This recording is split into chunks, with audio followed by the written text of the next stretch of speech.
같은 말을 했는데 누군가의 말은 괜히 마음이 불편하고 누군가의 말은 이 사람은 믿어도 되겠다 하는 느낌이 들 때가 있죠. 왜 같은 말인데 이런 차이가 생길까요? 말을 잘해서일까요? 경험이 많아서일까요? 오늘은 말을 잘하는 법 이야기가 아닙니다. 사람이 말을 듣는 방식에 대한 이야기입니다. 여러분의 성장과 성공을 뜨겁게 응원합니다. 안녕하세요. 고객을 이해하고 서비스를 연구하는 박강사입니다. 고객이 불만을 말했을 때 직원이 이렇게 답합니다. 예, 알겠습니다. 틀린 말은 아니죠. 언어 자체는 공손합니다. 그런데 이상하게 고객 마음은 더 상하죠. 귀찮아 보이네. 성의 없이 대답하네. 왜일까요? 중요한 건 의도가 아닙니다. 사람은 상대방의 의도를 추측하기 전에 이미 한번 느껴버립니다. 사람이 말을 들을 때 우리는 흔히 단어부터 이해한다고 생각하잖아요.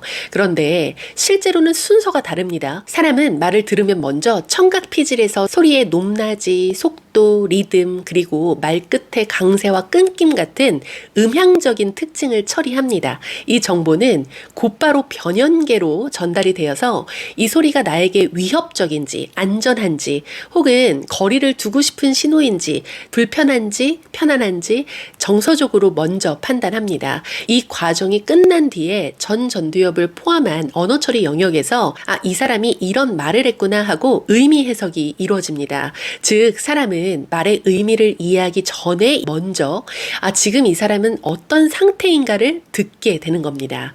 같은 말이지만 운율과 상태가 다르면 전혀 다른 메시지가 됩니다. 여기서 말하는 운율은 언어학에서 말하는 프로소디를 의미합니다.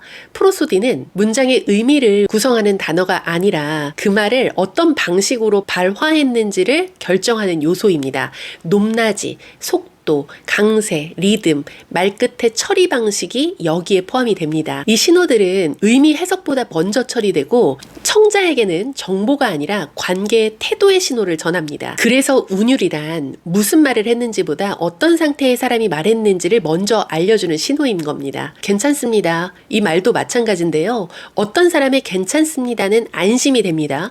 그런데 어떤 사람의 괜찮습니다는 대화를 끝내고 싶은 신호처럼 들리기도 하죠. 이 차이는 톤 하나, 말끝의 힘 하나, 숨 고르는 리듬 하나에서 갈립니다. 그래서 사람은 설명을 다 이해하지 못해도 그 설명을 듣는 동안 어떤 사람과 마주했는지를 기억하게 되는 거죠. 그리고 그 기억이 우리가 말하는 전달력의 출발점입니다. 그래서 저는 전달력을 이렇게 정의합니다. 전달력은 말을 잘하는 능력이 아닌 믿어도 되는 사람으로 인식되는 능력이라고 말이죠. 사람은 말을 듣기도 전에 이 사람에게 판단을 맡겨도 되는지를 먼저 보게 됩니다.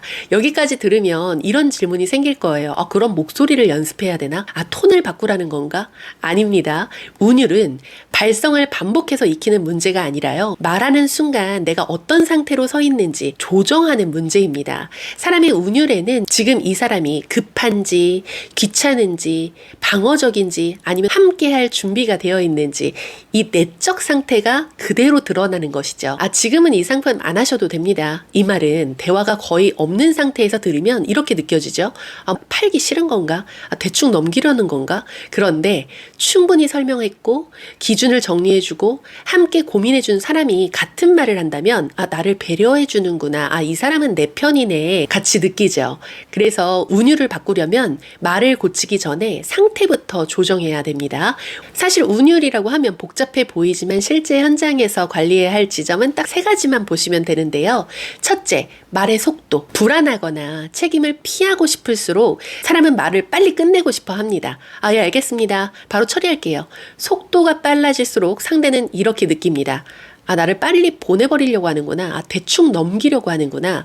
그래서 중요한 순간일수록 일부러 한 박자 느리게 말합니다. 속도를 늦추는 건 시간을 주겠다라는 신호이기 때문이죠.